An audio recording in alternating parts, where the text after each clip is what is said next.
Okay, so good morning. So today is day 44 of being housed, and something took place yesterday.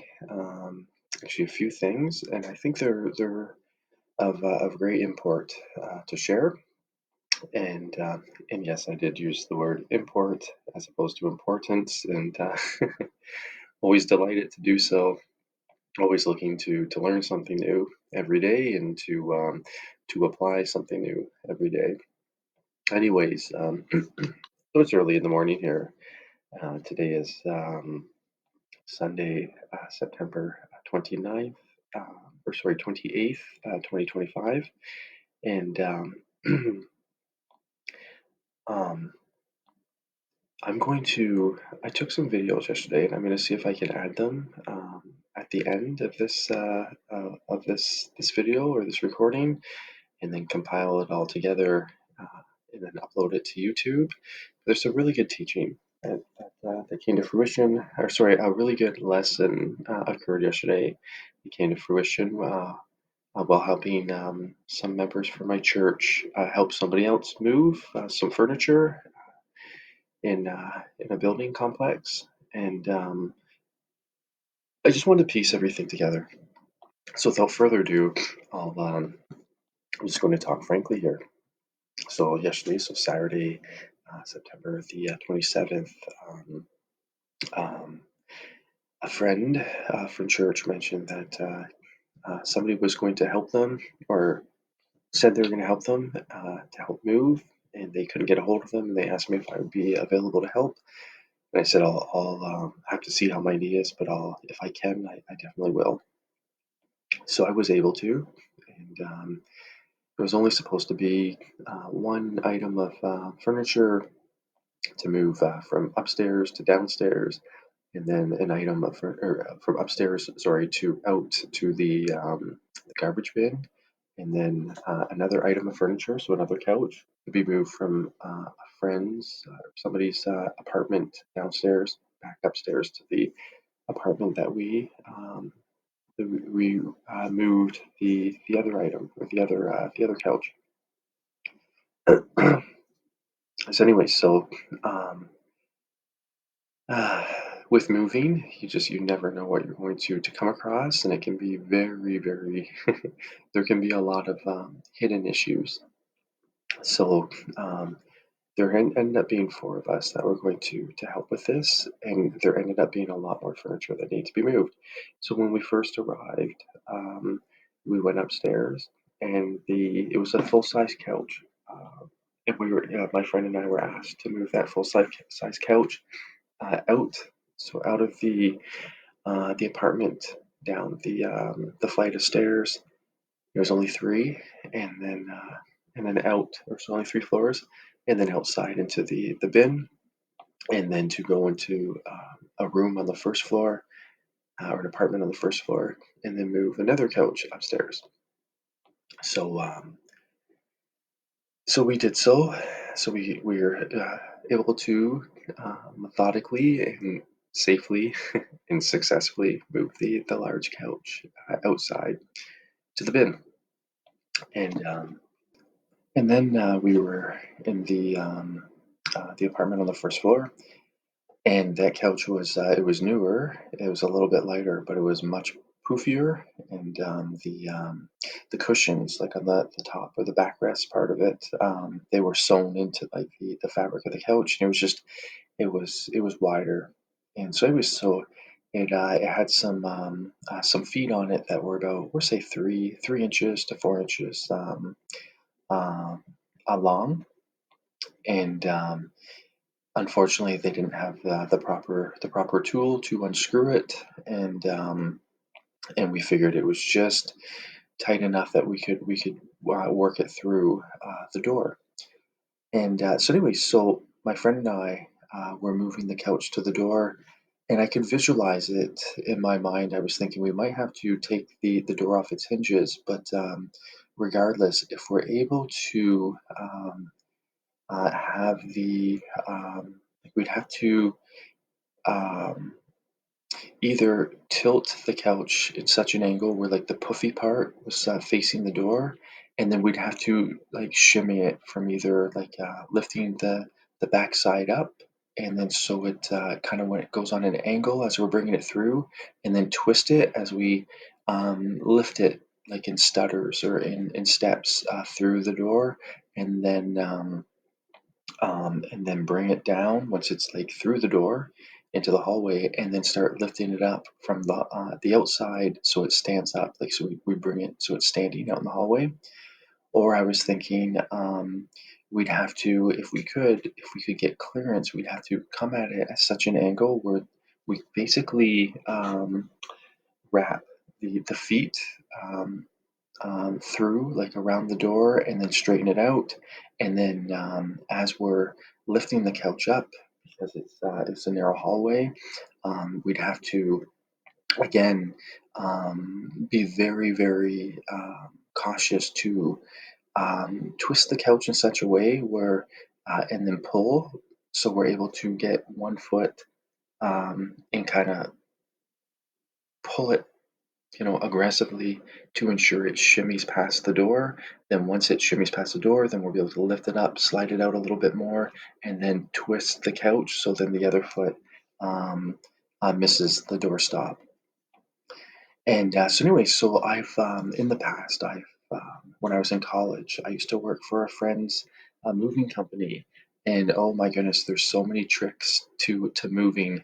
One of the main tricks is if you're moving something with drawers, to take like to ensure that the drawers are properly wrapped up so they can't swing open when you're coming down a flight of stairs.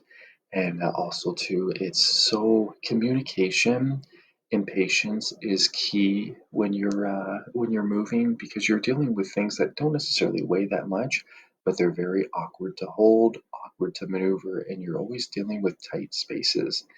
And so anyway, so I was taking the lead by just walking my friend through what we're doing, but I noticed my friend gets overwhelmed very quickly, and it was written all over his face when I was sharing with him about the two different strategies that I had.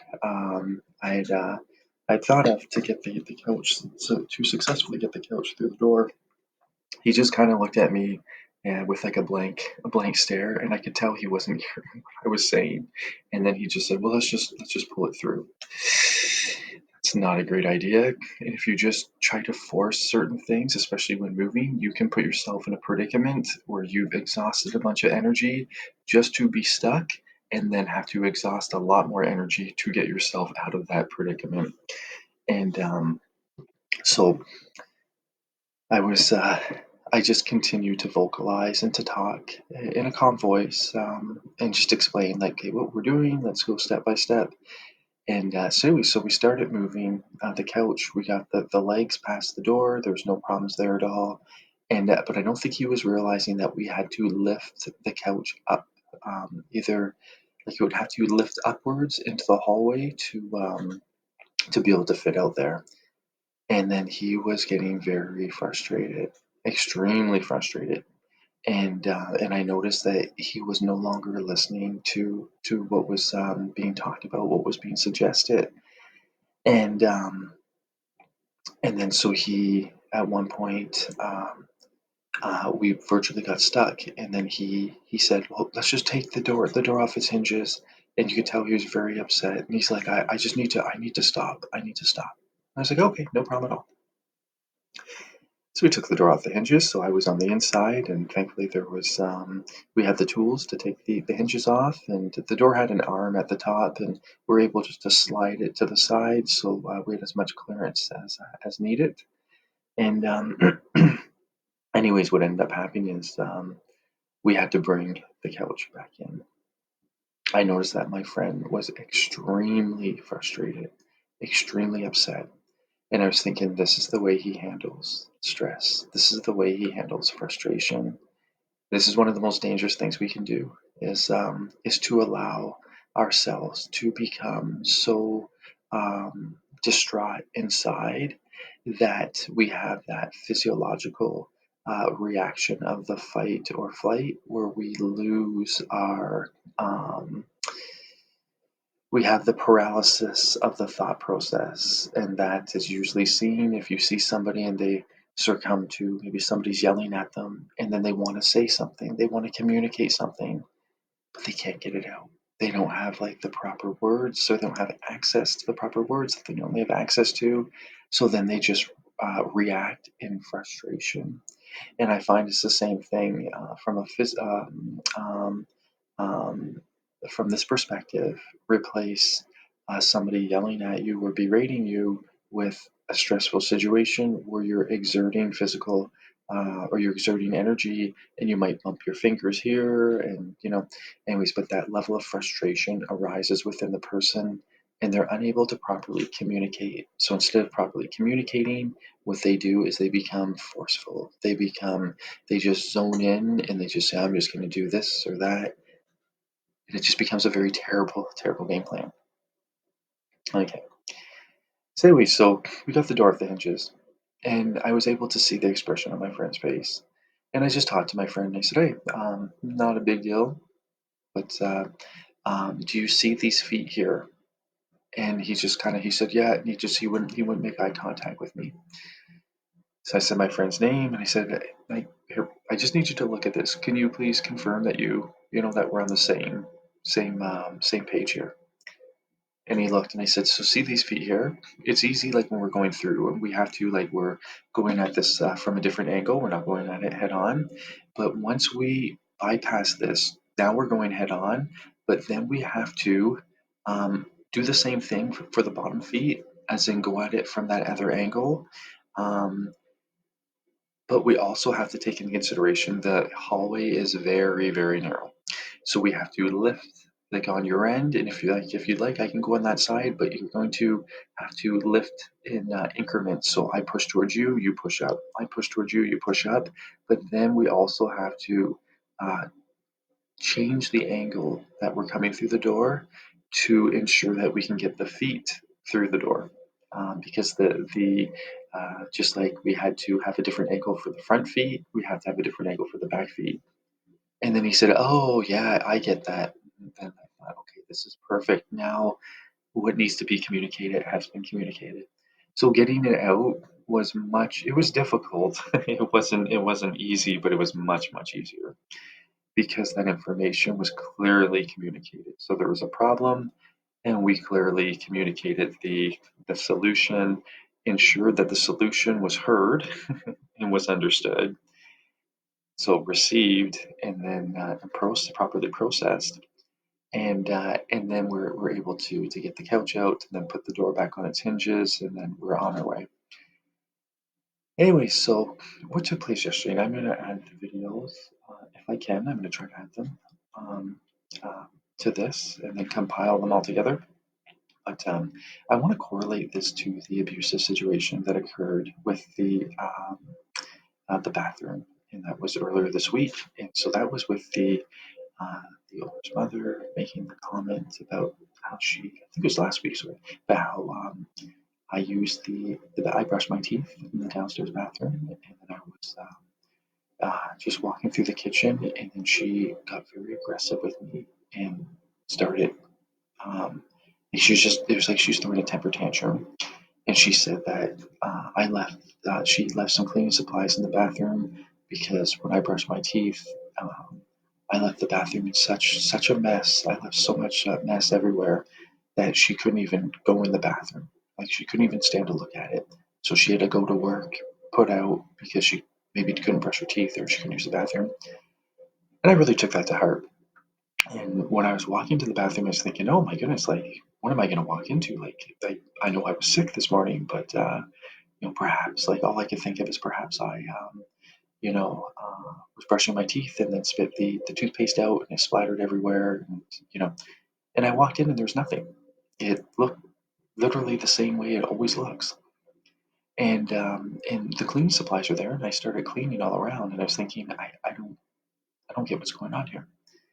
And then it occurred to me afterwards that she's probably just in a bad mood and she's just taking it out on somebody. And so then but instead of like dealing with the issues that she has, she allows her maternal state to be overwhelmed, and then she just vents on other people.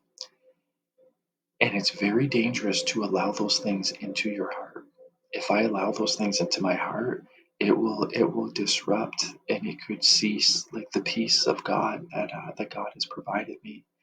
And if it ceases the peace of God that God has provided me, then I'm not going to have access to the thoughts that are so dearly needed, the thoughts that are of great value um, when stressful situations come about.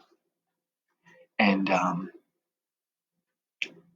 and I don't want to learn anything negative from very poor and immature behavior.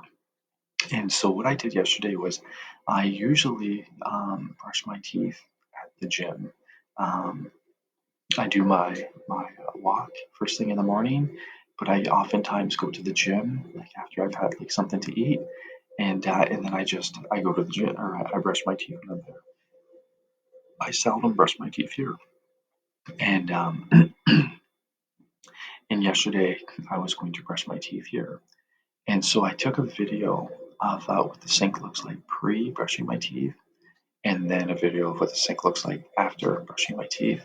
And I did this so I could. Like it might seem paranoid, it might seem strange, it might seem obsessive to others, but for me in this situation, it actually gives me that peace of mind because one of the most dangerous things when somebody dislikes you for whatever reason and they're picking on you, they can make things up and they can lie about situations in order to, well, as it were, punish you, or in order to hurt you or to try and make you feel what they're feeling.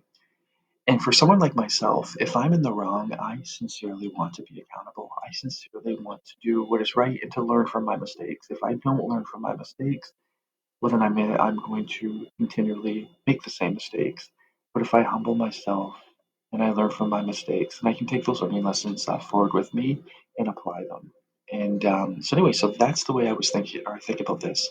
And when I took the video yesterday, the first thing I noticed is the sink isn't clean. I didn't use it. Like there's, and it's not really messy either. It's just somewhere in the middle, but there was like splashes or a residual effect from someone brushing their teeth, which happens. It's not a big deal. But I was thinking, oh, okay, I got to be careful. Like it's on multiple fronts. On the first front, that it's easy then if somebody's already revealed to you that they're willing to pick on you and to center you out, um, that will become or has the potential to become patternized behavior. If it becomes patternized behavior, then they're going to be looking for evidence that corresponds and comes into agreement with the way that they're trying to make you appear, and like with virtually what's occurring in their heart. So you have to be very, very wise to that because elsewise, you know, they're going to keep bringing up situations over and over and over again. And it is very difficult to be talked down to. It's very difficult to be in that presence. It's very shrinking and deflating.